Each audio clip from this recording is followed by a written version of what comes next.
Қазақстан мемлекетінің ана тілі қазақ тілі болып табылады. Қазақ тілі, ана тілі жайлы 30 дерек. Біріншісі, қазақ тілі түркі тілдерінің тобына кіреді, ал оның ішінде ноғай және қарақалпақ тілдерімен бірге қыпшақ ноғай тармағына жатады. Екіншісі, қазақ тілі ғарышта болып қайтқан тұңғыш тіл деуге болады. Белка мен стрелка ұшқан Спутник 5 ғарыш кемесіне тіркелген мағлұматтар пакетінде орыс және қазақ тілдерінде жазылған ескерту бар. Жолдастар, мына пакетті кім тапса, жақын жердегі жергілікті советке табыс етілсін.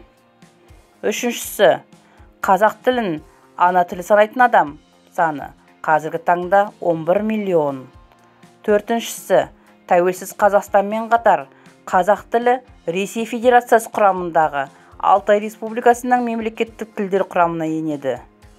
Бесіншісі, қазақ тілі ертеде руналық жазумен танылса, кейінірек араб әліпбиіне ауысып, ол 1929 жылға дейін қолданыста болған. 1929-1940 жылдар аралығында латын графикасы, ал 1940 жылдан бүгінгі күнге дейін кириллицамен пайдаланылды. Бұрынғы президентіміз Нұрсұлтан Назарбаевтың бастамасы бойынша Қазақстан 2050 стратегиясында 2025 жылда тілімізді латын қарпіне көшіру қолға алынған. Алтыншысы, қазақ тілінің тек өзіне тән 9 әрпі бар. Олар ә, ғ, қ, ң, ö, о, ү, х, і. Жетіншісі, деректер бойынша бүгінгі таңда қазақ тілінде 15 миллионнан астам адам сөйлейді. Олардың 88% қазақ ұлт өкілдері болса, қалған 12% өзге ұлт өкілдері. Сегізіншісі, қазақ тілі мен француз тілі өзара бір ортақ қағидамен бөліседі.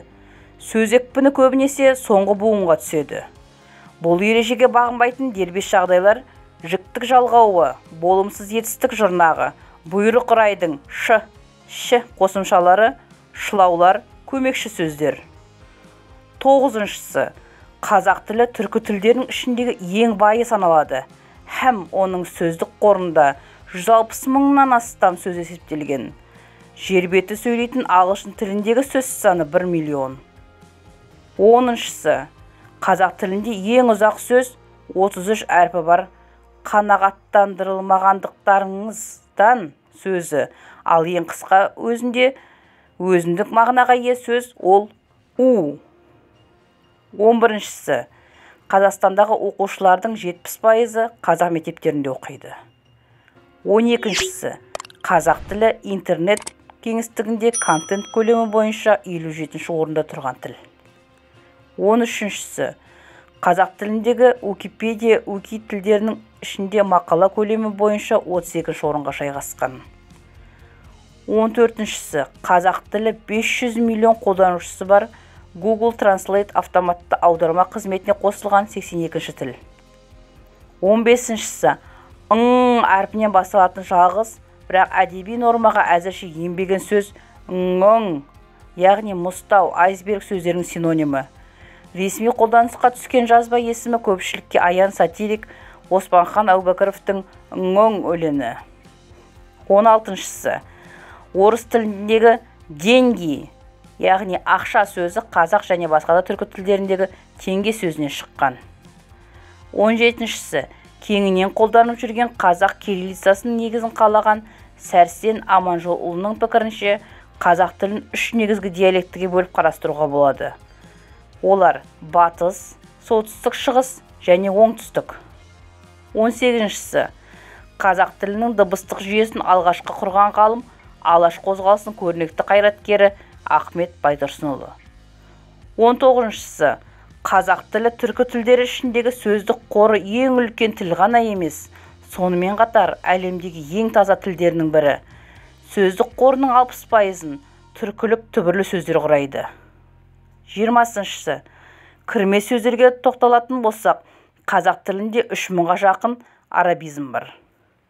21-шісі, ағылшын қаламгері Уильям Шекспирдің сөздігінде 15.000-ға таман сөз, орыс әдебиетшісі Александр Пушкиннің сөздігінде 21 мыңдай сөз болса, Қазақ жазушысы Мұхтар Әуезовтің тек қана Абай жолында 17 мың әртүрлі сөз есептеліп отыр. 22-шісі 1807 жылы қазақ тілінде басылып шыққан тұңғыш кітап Сейфіл-Мәлік поэмасы. 23-шісі Абай Құнанбайұлы араб әріптермен жазса, Ахмет Байтұрсынұлы қолданысқа төте жазуды енгізген. 24-шісі грамматикадағы сандарға келсек, қазақ тілінде 9 сөз табы, 7 септік және етістіктің 8 шағы бар. 25-шісі қазақ тілінде ер адамның жасын білдіретін 15-тен астам сөз бар. Шақалақ, яғни жаңа туған бала. Шарана, 40 күнге дейінгі. Нәресте деп 1 жасқа дейінгіні. Бөбек, 1-ден 2 жасқа дейінгіні. Сәбиді 2 жасқа дейінгі баланы айтады. Одан кейін бүлдіршін 2-ден 3 жасқа дейінгі. Балдырған деп 3-ден 5 жасқа дейінгі балаларды. Ойын баласы деп 8-ден 12 жасқа дейінгіні. Сығыр деп 12-ден 15 жасқа дейінгіні. Ересек бала деп 15-ден 16 жасқа дейінгіні. Ал боз баланы 16-дан 19 жасқа дейінгіні айтады. Жас жігіт деп 20-дан 30 жасқа дейінгіні. Құр жігіт деп 30-дан 40 жасқа дейінгіні. Ер түлегі деп 40-тан 50 жасқа дейінгі балалар айтады. Ал жігіт ағасын 50-ден 60 жасқа дейінгіні айтады екен.